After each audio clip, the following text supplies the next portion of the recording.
At dinner with my parents, she said, "Your son's sweet, but I'm still exploring my options." While holding my hand, I let go, stood up and said, "We should go," while my parents watched her in shock, drove her home without a word.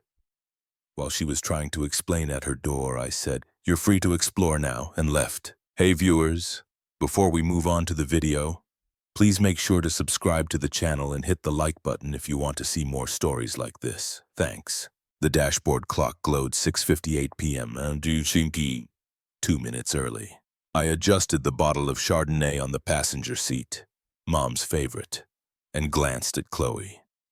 She was scrolling, the blue light of her phone painting her face in sharp angles. A thumbnail flickered a video of some comedian. "You ready?" I asked, my voice too loud in the quiet car. "Yeah, totally," she said, not looking up. She tucked a strand of hair behind her ear. "Just let me finish this." I watched her for a second. She'd been quiet, distracted all week. When I'd asked about it yesterday, she'd waved a hand. "Just work stuff, Mark, you know how it is." I believed her. I always believed her. I'd spent the afternoon cleaning my apartment, imagining a version of tonight where after dessert, I'd bring up the idea of her moving in. I had the logic laid out. My place was bigger, closer to her job. It made financial sense. I'd practiced the speech in the shower. "It's the next logical step." "Okay, let's go," she said finally, dropping her phone into her purse with a sigh. She offered me a smile. It didn't quite reach her eyes. The walk to the front door felt normal. My childhood home smelled the same as always. Lemony polish, slow-cooked roast, the faint, comforting scent of old books. My mom, Linda, enveloped me in a hug, then held Chloe at arm's length. "You look beautiful, sweetheart. That color is fantastic on you." "Thanks, Linda," Chloe said, her social charm clicking on. She handed over the wine. "For you." My dad, Robert, emerged from the kitchen, wiping his hands on a dish towel. A firm handshake for me. A warm one squeeze for Chloe. "The maestro is almost finished. Have a seat, you two." We settled in the living room. The good glasses were out. Sinatra played softly from the old stereo. It was a scene from my dreams of a stable future. Chloe sat close to me on the sofa, her leg pressed against mine. I felt my earlier anxiety loosen. See, everything was fine. Dinner was my dad's famous pot roast. Carrots and potatoes cooked to buttery perfection. The conversation was easy, a gentle volley. Dad asked about the new software rollout at my firm. Mom asked Chloe about the big charity gala she was helping to plan. "It's going to be incredible," Chloe said, her hands animating the air. "We've got a silent auction item that's a weekend ski trip to Aspen. I'm this close to stealing it for myself." She laughed and my parents laughed with her. She was luminous, the center of gravity at the table. I just watched, content to orbit her. Then my mom poured more wine and asked the question, the one I'd been hoping for. "So you two?" she began, her voice warm with curiosity.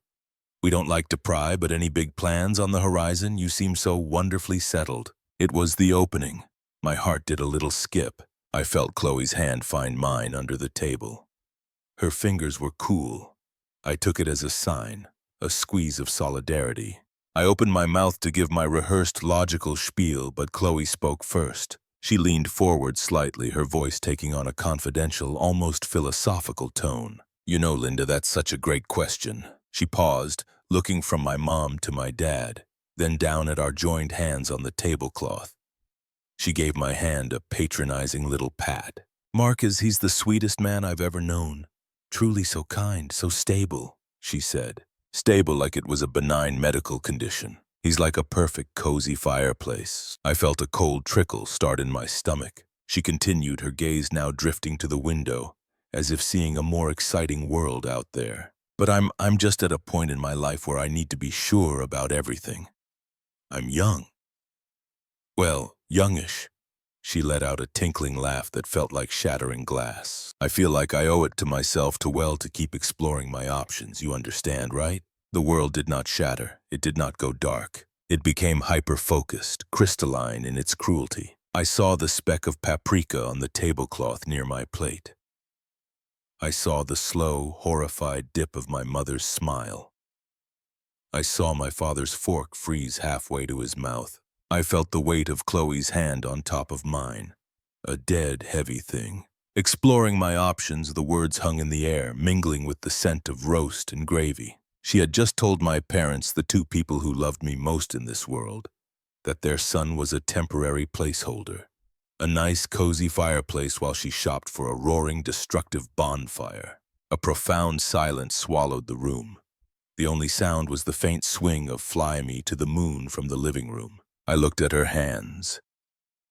Her slim, manicured fingers lay over my broader workman's once. A public display of affection that was in that second the most violent act of disrespect I had ever experienced. Calmly, without a word, I slid my hand out from under hers. The sound of my chair legs scraping against the hardwood floor was a gunshot in the quiet. I stood up. My movements felt mechanical, precise. I looked at my parents. My mother's eyes were wide, glistening. My father's face was a mask of stone, his jaw clenched. "We should go," I said. My voice was flat, alien even to me. It held no anger, no tremor. It was a simple statement of fact. I walked around the table, pulled out Chloe's chair for her. She was staring up at me, her confident expression finally cracking into confusion. "Mark, what are you?" "We're leaving," I repeated, not looking at her. I looked at my dad. He gave me the smallest, almost imperceptible nod, an understanding, a transfer of dignity. I guided Chloe, who was now flustered and silent, from her chair. I collected her purse from the sideboard. I didn't look at my mom. I couldn't. "Thank you for dinner," I said to the space between them. It was excellent. And then I led the ghost of my relationship out of my parents' house. Leaving the ruins of the future I'd imagined cooling on the dining room table. The cold night air hit us like a slap. Chloe finally found her voice. "Mark, stop! What was that? You're being ridiculous." I didn't answer. I unlocked the car, got into the driver's seat, and started the engine. She stood outside for a moment before yanking the passenger door open and sliding in. "Are you serious right now?" she demanded, her confusion rapidly morphing into anger. "You just dragged me out of there because of one little comment." I pulled out of the driveway. The streets of my parents' neighborhood were dark and quiet. "It wasn't a little comment, Chloe," I said, my eyes on the road. My voice was still that terrifyingly calm monotone. "Oh my God, you are so sensitive," she exploded, throwing her hands up. "I was just being honest with them. I was being real. Isn't that what you always say you want?" "Honesty, honesty," I repeated. Not a question, just a word, tasting of ash. "Yes, I was telling them the truth. I love you, Mark, you know I do, but love isn't always enough. There's a whole world out there. I have needs, I have curiosities. Is it a crime to want to be sure?" I signaled a turn. The click-clack of the blinker was the loudest sound in the world. "So I'm an experiment," I said. It wasn't an accusation, it was a conclusion. "No, don't put words in my mouth. You're my foundation. But even foundations get inspected, right? To make sure they can handle what's being built on them." The metaphor was so staggeringly selfish, it almost broke through my numbness. Almost. I gripped the steering wheel tighter. "You humiliated me," I said, the words quiet in front of my parents. "You reduced 2 years of my life to a trial run for you." "I did not. You're catastrophizing. They adore me. They understood what I meant. You're just choosing to be hurt because you're scared of anything that isn't your perfect, planned-out little life." The floodgates were open now. For 20 minutes she spun. Her words were a vortex of justification, self-pity, and veiled insults disguised as concern. "You're taking this the wrong way. I just meant I need to grow as a person, and you're so content. It's not you. It's me wanting to experience more of life before I settle. Can't you see this is healthy? This is modern dating. You're so sweet, Mark. But sweetness can be passive." I drove. I didn't look at her. I didn't interrupt.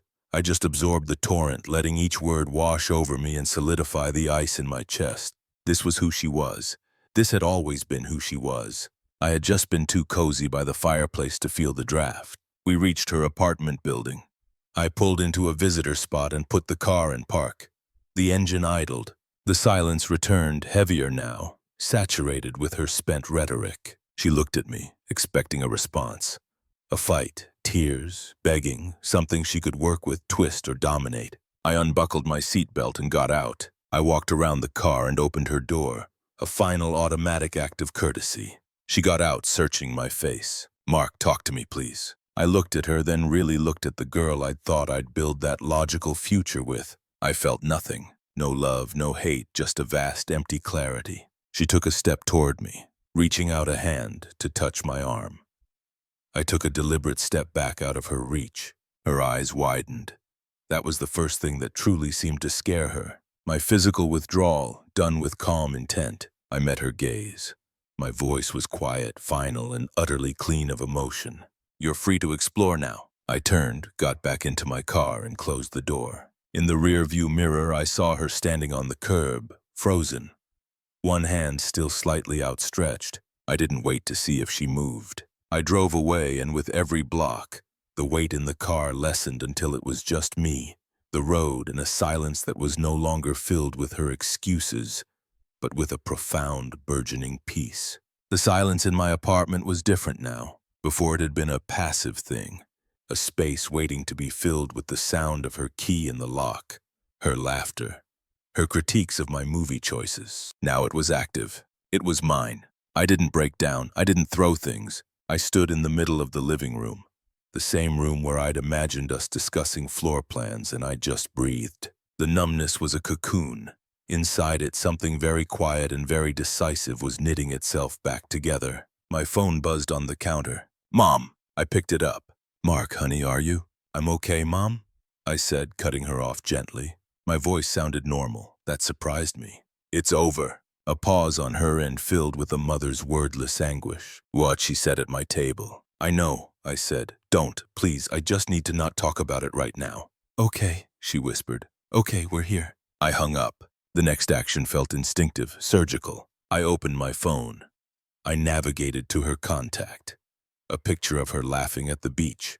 A moment I now knew was just a scene in her ongoing exploration. I blocked her number. I opened Instagram, Facebook, Spotify, every digital tether. Blocked, unfollowed. It took less than 3 minutes. I wasn't angry, I was decontaminating a space. The first night I slept like the dead. The second I woke at 3 a.m. The memory of her words in my parents' dining room playing on a cold, clear loop. Not with pain, but with a sharp analytical clarity. Exploring my options, I saw my father's frozen fork, my mother's shattered smile. I let the humiliation wash over me, through me. I didn't fight it.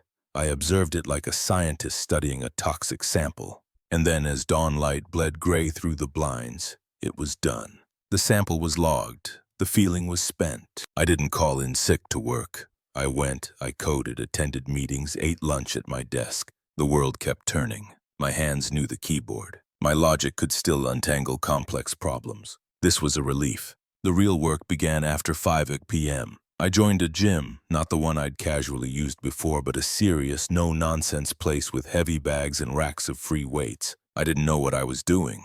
I hired a trainer for 3 sessions just to learn form. The first time I deadlifted a weight that felt impossible. My muscles screaming, my vision spotting. I thought of her patting my hand, sweet, stable. I locked out the lift. The crash of the plates on the floor was the most satisfying sound I'd heard in years. I let my friends know in a group text that Chloe and I were done. "No drama, just different paths," I wrote. They offered to get drinks to let me vent. I declined. Soon, I promised. Instead, I called James, an old college friend who'd moved to the city last year. We drifted over burgers and beers. We didn't talk about her. We talked about the terrible startup he worked for, the absurdity of modern marketing, the new season of that sci-fi show we both loved. It was easy. It was undramatic. It was friendship without an audit. I enrolled in an online certification course for a new programming framework. It was something I'd put off for a year, citing being too busy. Now my evenings had a new architecture: gym, study, cook. I learned to make pan-seared salmon with crisp skin. I perfected a garlic cream sauce. I ate at my kitchen island listening to history podcasts, and the meal was perfect because I had made it for me. Weeks bled into months. The season changed. The sharp, cold clarity of the betrayal softened into a simple, unattractive fact of my history, like a scar you forget you have. I thought of her less and less. When I did, it was without heat. She was a person who had made a choice. I was a person who had accepted it. The first whisper of karma came on a rainy Tuesday. I was meeting James for a coffee and he was late, fidgeting with his phone when he arrived. "Sorry," he said, sliding into the booth. Got sucked into the drama vortex. I raised an eyebrow, sipping my black coffee. "Mutual acquaintance?" he said, choosing his words carefully. He knew I'd blocked the whole constellation of her life. Apparently, Chloe's new thing is intense. I said nothing. I didn't ask. My silence was an open door he could choose to walk through or not. He sighed. "Guy named Jason. Some entrepreneur sells like imported flashlight batteries or something on the internet. Drives a leased Maserati. Total vibe guy." I waited. "Seems like he's her option," she was exploring. James continued, watching me. "From what I hear, it's a roller coaster. One week they're in Vegas, the next she's crying at brunch because he doesn't do labels. Her friends are exhausted." I felt a distant, faint ripple. Not Sean and Freya. It was more specific recognition. The unstable, flashy bonfire she'd traded her cozy fireplace for was predictably burning everything around it. It was the logical outcome of her search for something that wasn't sweet. I said finally. "That's it." James laughed. I looked out the window at the rain streaking the glass. "She wanted excitement. Sounds like she found it." James shook his head, a slow smile spreading. "You're different, man." "Am I?" "Yeah." The old Mark would have been worried, would have asked 5 more questions just to make sure she was okay.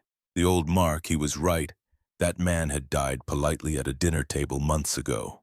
"I'm not responsible for her choices," I said. And it was the simplest, truest thing I'd said in a long time. I changed the subject to James's job search. The ripple had settled. The pond was still. The seasons turned again. A year had passed. The certification was on my LinkedIn profile. My salary had increased. My body had changed. Not into a bodybuilder's, but into something firmer, more capable. The silence in my apartment was now a companion, not a void. The karma did not arrive with a bang. It seeped in through the cracks, reported not by her, but by the faint residual echoes of our once shared world. I saw Mia, her best friend, at a grocery store. I turned my cart down the cereal aisle to avoid her, but she'd seen me. There was a tight, worn look around her eyes. She gave me a small, awkward wave. I nodded back, a neutral acknowledgement, and kept moving.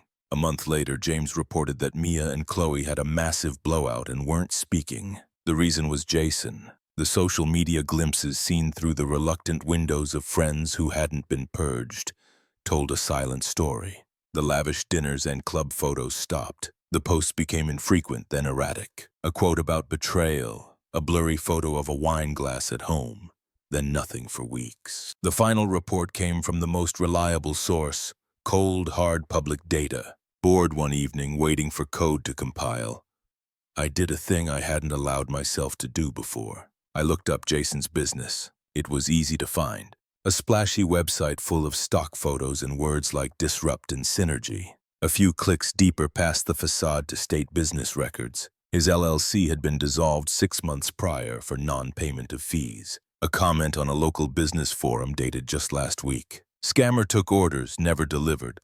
So the bonfire had consumed its own fuel and sputtered out. It was neither satisfying nor sad. It was a fact as neutral as the weather. The option had been explored. It had been found wanting. The first direct contact was a text. A number not saved in my phone, but whose area code I knew. It arrived on a Sunday morning. I was reading, the sun warm on my back. Unknown number. "Mark, it's Chloe. I know I probably shouldn't be texting you. I think I made a terrible mistake. Can we talk?" The words sat on my screen. I felt nothing. No heartbeat spike, no tightening in the chest. They were just pixels. I saw the ellipsis appear, then disappear. She was waiting. I put the phone face down on the table. I finished my chapter. I made another cup of coffee. I watched a bird build a nest in the tree outside my window. The phone buzzed again. 2 hours later. "Unknown number. Please." I picked up the phone. I didn't delete the messages. I opened the contact, created a new entry. I named it Do Not Answer. I saved the number. Then I blocked it. The action felt hygienic. I was not ignoring her out of pain. I was filtering a distraction the way I'd filter spam from my inbox. Her mistake was now hers to live with. My peace was mine to protect. The two were no longer connected. The exploration was over and I was no longer uncharted territory. I was my own sovereign nation with closed borders. The voicemail arrived a week later. I was reviewing blueprints for a deck I planned to build on my tiny patio. A tangible project for my tangible life. My phone lit up with the do not answer identifier. I let it go to voicemail, finished measuring a joist span, then played it on speaker as I cleaned my tools. Her voice was thin, watery, stripped of its performative confidence. "Mark, it's me. I know you probably hate me. I need you to know I'm sorry. I was scared and stupid and young, and I said the most horrible thing to the best person I've ever known. You were my home. I didn't know what I had until I set it on fire. Please, can you just call me back? I'm so lost." There was a wet sniffling sound, then the click. I saved the voicemail not as a treasured memento, but as a benchmark. A reminder of the tonal whiplash from smug dismissal at my parents' table to this raw need. It was useful data. I archived it and moved on. The friend intervention came next. Mia's name flashed on my screen. I almost let it go, but curiosity, cold and clinical, won out. "Mark," she began, her voice strained with a false, bright sympathy. "Hi, how are you?" "I'm well, Mia. What can I do for you?" I kept my tone polite, impersonal, like a bank teller. A pause. She wasn't used to me setting the frame. I'm calling about Chloe." I assumed. "She's really not doing well, Mark. Like really not well. That guy Jason, he was a nightmare. Took money from her, lied about everything. It was all a facade. She's completely wrecked." "I'm aware he was unsuccessful," I said. Another pause. My lack of emotional donation was throwing her script. "Right. Well, she's hurting. She's alone. Her friends, a lot of us, are just tired of the drama.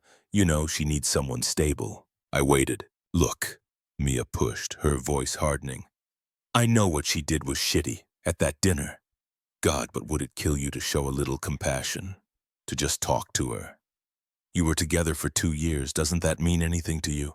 I leaned back in my chair, looking out at the city lights. "Mia, my compassion was spent a long time ago. I'm not responsible for the consequences of her choices. She's free to explore. Remember that freedom includes facing the results of the exploration." "That's cold, Mark." "It's factual," I corrected, my voice even. "Is there anything else?" She hung up.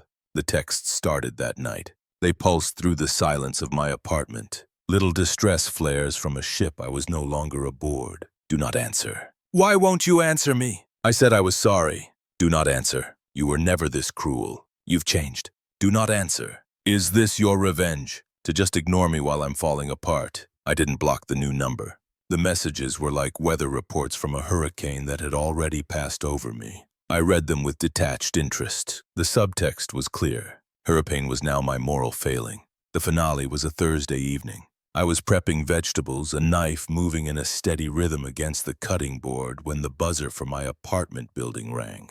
I ignored it. It rang again, long and insistent. Then a third time in a frantic staccato. A sigh escaped me, not of annoyance but of mild inconvenience. I wiped my hands, walked to the intercom, and pressed the button without speaking. "Mark, it's me. I know you're there. Please, I need to see you." Her voice was frayed, trembling through the cheap speaker. I said nothing. I released the button. The buzzer screamed again, a long, desperate wail. I knew my neighbors would complain. The path of least resistance for my peace was a brief, firm interaction. I buzzed her in. I didn't open my apartment door wide. I stood in the frame, arms crossed, a barrier. She looked diminished. Her clothes were rumpled, her eyes shadowed, smudged. The vibrant assessing energy was gone, replaced by a jittery need. "You won't answer my calls," she said, her voice accusatory. "No," I agreed. "Why? How can you just shut me out, after everything?" She took a step forward. I didn't retreat, but my posture didn't yield an inch. She stopped. "You asked for your freedom," I stated. "You have it. This," I gestured vaguely between us, "isn't my problem." A hysterical laugh bubbled out of her. "I'm hurting, Mark. The man I left you for was a con artist. He's gone. My friends are gone. I have nothing." I remained silent, letting her words hang in the hallway. "Don't you see?" she pleaded, tears starting. "It was all a mistake, a huge, stupid mistake. You were right. You were always right. Stable is good. Sweet is good. I was an idiot. I want to come home. The word home landed with a thud. It meant my apartment, my life, the stability she'd publicly dismissed. It was not an apology. It was a requisition order. This isn't your home, I said, my voice low and final. Her face crumpled, then hardened. The tears dried up, replaced by a flash of the old, frustrated entitlement.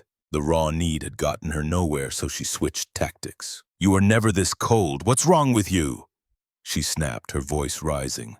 Did I break you that badly? Is that it? You're just this empty, bitter shell now? I said I was sorry. What more do you want from me? There it was, the true colors, the anger that emerged when her manipulation failed. She wasn't sorry for what she did. She was sorry it didn't work out for her. She wanted me to provide absolution and shelter, and my refusal was a personal offense.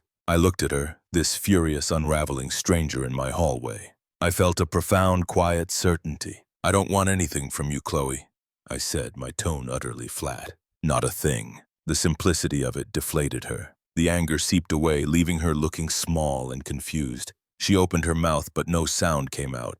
Goodbye, I said, not as a wish, but as a description. I closed the door. I heard a muffled sob. Then the sound of her footsteps retreating down the hall. I returned to my kitchen, picked up my knife, and finished dicing the onion.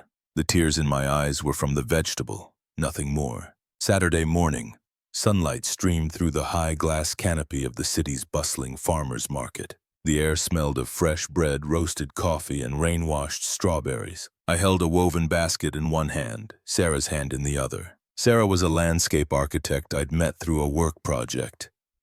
She had a calm, grounded energy and a smile that felt like a genuine discovery, not a performance. We'd been dating for 4 months. It was easy. It was quiet. It was mutual. We were debating the merits of heirloom tomatoes versus the perfectly round ones when I felt a gaze on me.